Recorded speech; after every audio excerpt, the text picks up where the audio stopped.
Hey guys, welcome back to the channel and Happy New Year. So we're gonna get right back on the project Endangered Ranger. And this time we're gonna get this rear end back in with all new stainless steel brake lines. So I took this rear end out. It's got the 4 bolts.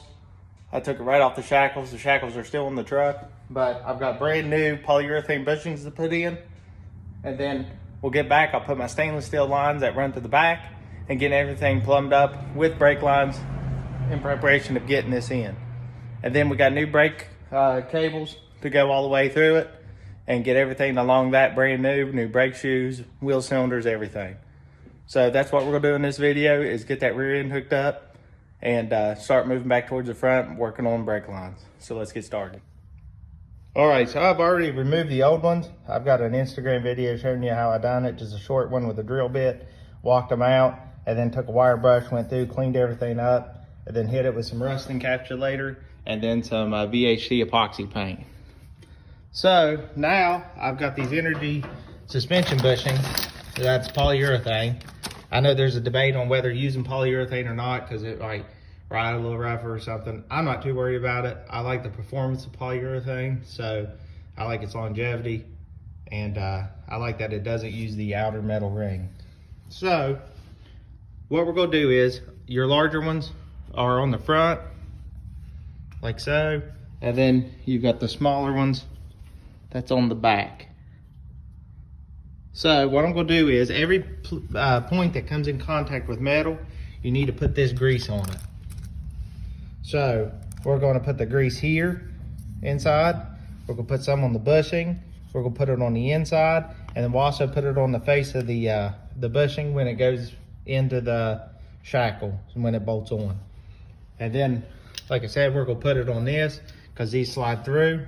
So everywhere that this bushing will come in contact with metal, you put this.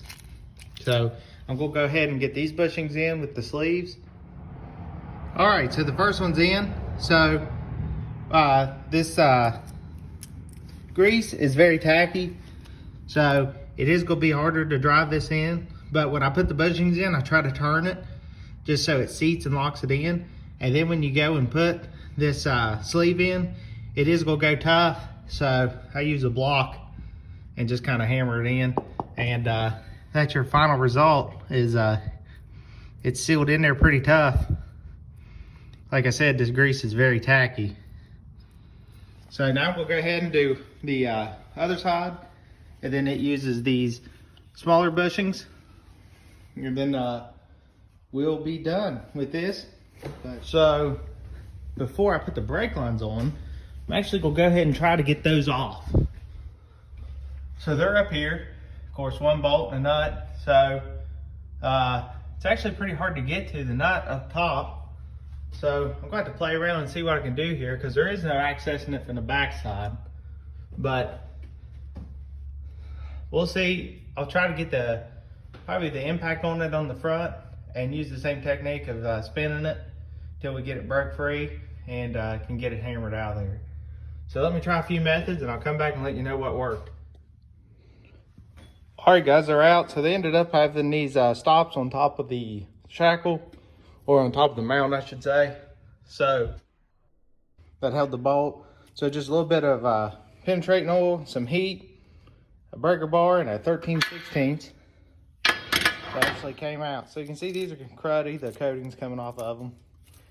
So I'm gonna have to spend some time cleaning this up, cleaning back up here up, spraying it, and getting it nice and coated. So I am gonna do that now. And on these, they look to also have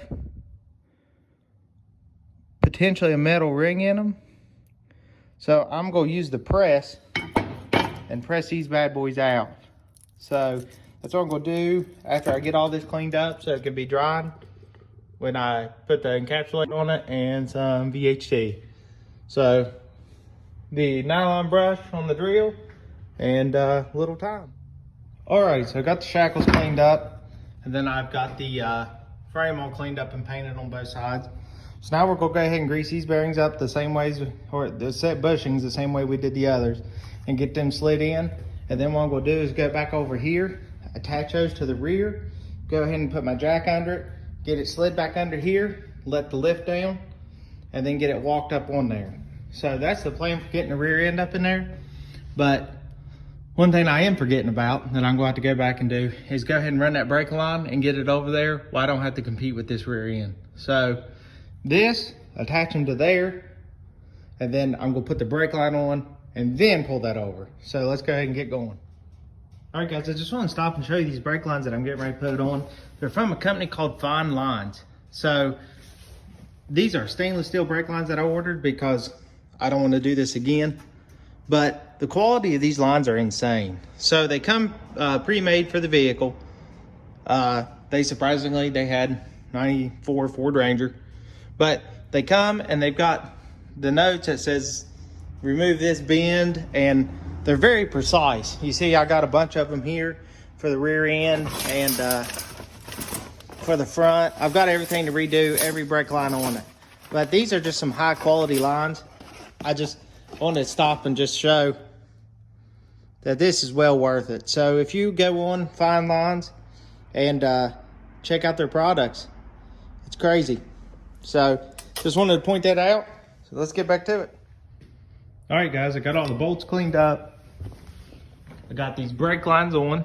So you can see, goes up, connects to this ABS module, goes in, around, follows all the original clips, goes up, over, and then back here where it will connect to the hose that goes on the rear end. So now I'm going to get the rear end set up in here. So you see I got the shackles on, the new bolts, put anti-seize on the bolts so they wouldn't freeze inside that metal again. So put it on this jack, roll it back to here the best I can, lower the lift, walk it up on the lift, get it up over this piece here so I can put the bottle jack on it and get it lifted into place. So I am going to try to get that and get these leaf springs mounted so I can take it off these blocks. All right, guys, the rear end's in. Got the bolts in, got that bracket. You don't want to forget about it that holds your parking brake cable. Shackles are in, everything's on. All I gotta do now is torque this down, but it is getting late. So this is where I'm gonna call it a night, and we'll have to pick back up here in the morning. All right, guys, next morning here, a little bit loud from the rain in this metal building. But I went ahead and torqued all these bolts down, took them to 100 foot-pounds. 90, 100 should be fine. So all that's in and torqued down. So the next thing we're gonna do is I'm gonna go ahead and run the brake lines across the axles and get all that taken care of, and then hook the shocks up. So all that'll be finished, and then we can start working our way out to these drums. So I've got everything but new drums, and I'm looking with the discounts and everything in advance. They're about $20 more than Amazon. So we'll kind of play to see where we get here this evening. If I get to the point to where I can put the drums on, I'll probably just pay that extra $20, go and get them, so I can put the wheels on and sit this rear end back down. But let's go ahead and get these other brake lines on and get started. All right, so I got the brake lines out. It's just that 13mm bolt on top. That's your distribution block. And of course, your lines, which are still 7/16 and 3/8. So that 3/8 is the one that took it off here. So now the next piece is, before I put the new brake lines on, I need to go ahead. I got new wheel cylinders, brakes, all this jazz. So I'm gonna go ahead and start on this side. I'll go ahead and give you a good look at how the springs are, because dealing with drum brakes can be one of the more difficult things. And you want to notice where your parking brake is going and hooking up down here to the adjuster. So I'm gonna go ahead and take all this off, and I'm gonna do one side at a time, and we'll get that, and then we'll throw the new lines on. So the first thing I do on drum brakes is I go ahead and take these hold down springs off. So there's these guys right here with that over it. What I do is take a pair of pliers and a pair of needle nose pliers, depress the spring, and then grab a hold of the end, turn it, and it'll pop right out. And that lets this shoe be loose. Next thing I do is it's got an adjuster on the bottom. So I'll hold out this spring and I'll adjust this, turning it away from me, which that will take it together bringing it, let's see, going this way would be clockwise, and then this way counterclockwise. So you want to take it counterclockwise, looking at it this straight on, we'll take it together, which will let these shoes come together. Now with that, I'm able to just start removing these pieces in here, which you'll see where that one goes. And it is held by that cable.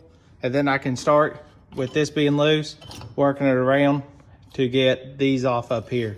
So basically I'm just gonna pull it apart, work on it, and get these springs loosened up. And these shoes will fall off at that point. So just work it around, move it to where you need, and start unhooking all these springs. All right, so everything's done. Everything's off. This takes a 10 mil to take the master cylinder off the 2 bolts that's on the back. And then of course you're going to have to depress your parking brake cable and pull it out of this holder. So that's it laying in the floor. As you know, I got all that to replace. I went ahead and took this out because this is where your adjustment star will be. So you want to leave this out until we get everything done, because we're going to have to adjust the brakes in the end. But right now, with all this off, I kind of left it together to show you where the springs go. Give you a look at how it all went. This right here is the cable that went to the parking brake. So your actual mechanism went inside here, and then this hooked up to here, as you remember, and then your spring came across. So your spring came across to here. So right now I'm gonna go ahead and get all this cleaned up real nice, clean my adjuster up because I am reusing it, and we'll start putting it together, and I'll kind of show you step by step putting it back together because there is a lot of pieces. But let's go ahead and get this cleaned up. All right guys, I got my adjuster cleaned up, and one thing I like to do is add this brake parts lubricant that I usually use on the back of disc brakes. I like to put it on the threads and run it in and out a couple times just to make sure that's good and lubricated, because you don't want this to lock up, because this is what keeps the adjustment on your brakes. And I also, which you'll see when I start putting it together, I like to put it here on the ends and just anywhere where there's metal touching that could seize up.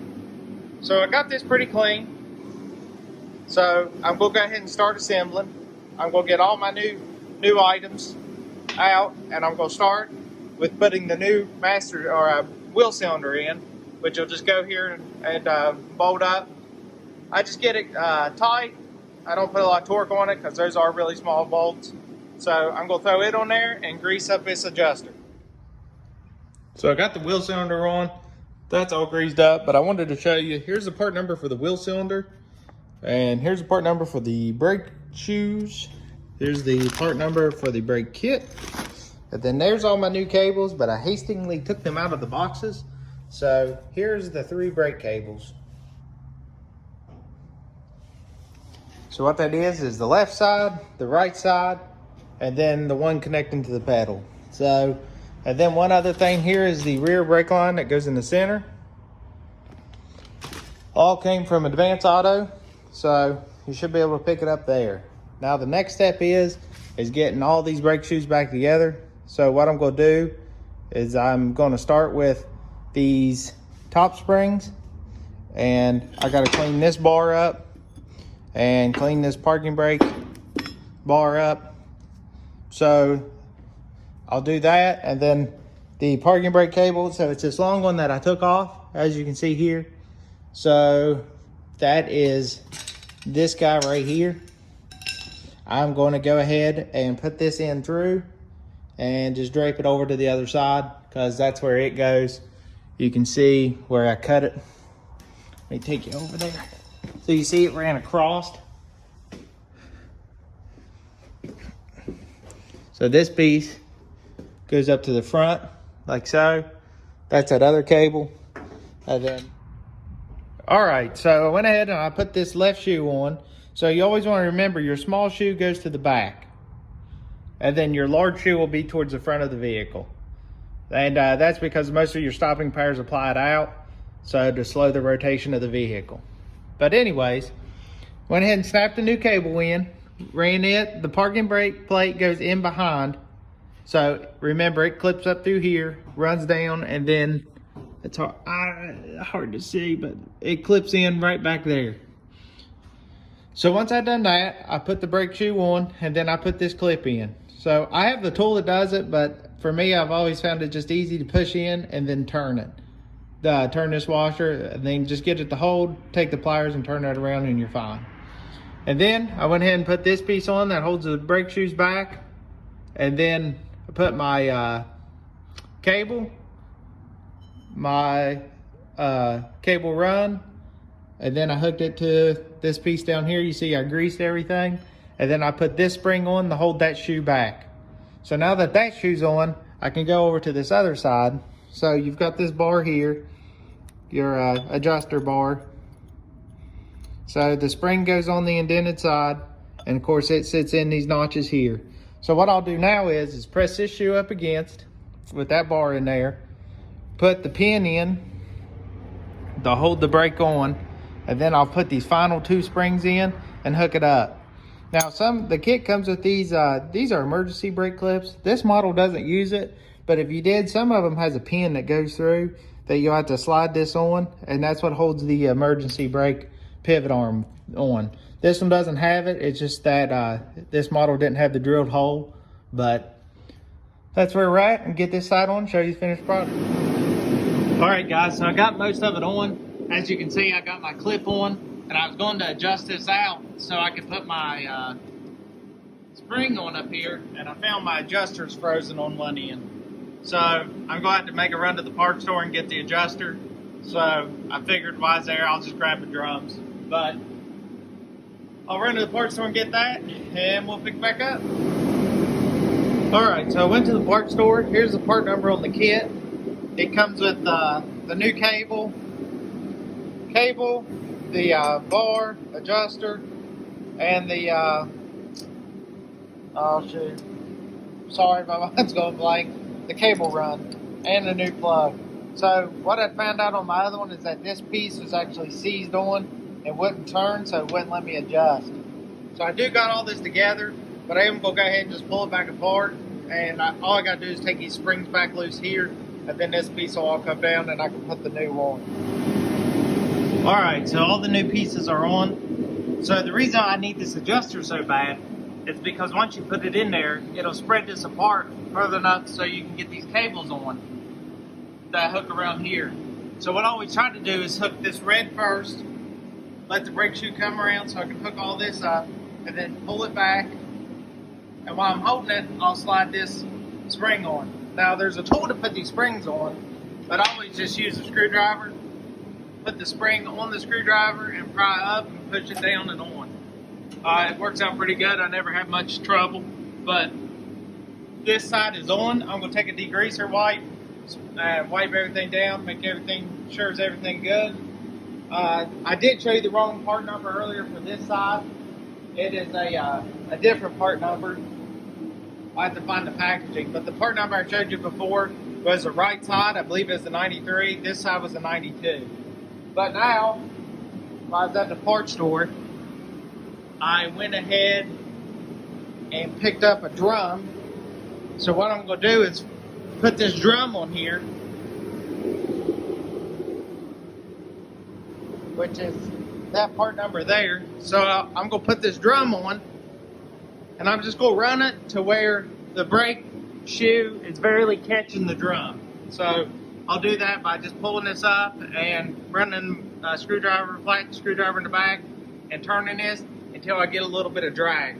So that'll get it set up for when I do start putting the fluid to it and it expands out, that we can start adjusting for the right amount of brake pressure. So I'm going to, like I said, get all this cleaned up. We'll clean this up a little bit and get this side put on, and then I'm going to jump over and do the other side. Alright guys, one thing I did want to mention before I throw this drum on after getting this side finished up is make sure you take brake clean and clean out this side of the rotor or the drum that the pads will be touching. It's just because that grease that's on there to keep it from rusting will glaze over your brake pads and you'll have poor brake pad performance. So just make sure to get all that cleaned out. Alright, so I went ahead and painted the drums too. While I had them all, they were new and clean. this will just help, because they will rust. They're a bare metal when you get them from the parts store. So I went ahead and just shot them with some high temp paint. You don't have to, but it'll just keeps them looking good. But anyway, so here's the brake lines that'll go in the rear axle. Same stainless steel, same place, fine lines. Right here they are. Pretty simple. They're just gonna go along the back of the rear axle here and bolt in from the left side and the right side. And then, of course, where I showed you earlier, I got the other brake line that bolts to the rear axle, and it's got the distribution block where everything goes in, and then this one goes up and ties to that one right there. It's all back together. I went ahead and threw these shocks on. Pretty simple, just these two bolts up top here. And that, let's see, it's 11/16 on the nut side.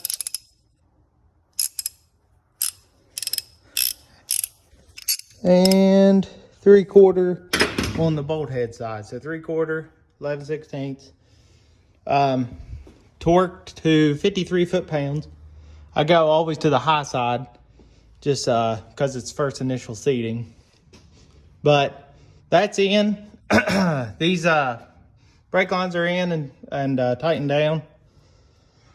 Got them routed. Got everything ready except for when I hauled off junk air the other day, or had it hauled off, I threw away the bracket where this here mounts and holds it on. It snakes across and bolts on. So, I've got to find that bracket. So I'm probably going to be hunting online and maybe searching local scrap yards or something to get that bracket back. So that's going to effectively end this video. Off camera, I'll probably just throw the wheel spacers on and the wheels back on, since all the work's pretty much done in there. But in the next episode, we'll get that new fuel pump and fuel sender in the tank, get it back up in there, everything hooked up, and then we'll probably go ahead and get the drive shaft back in it.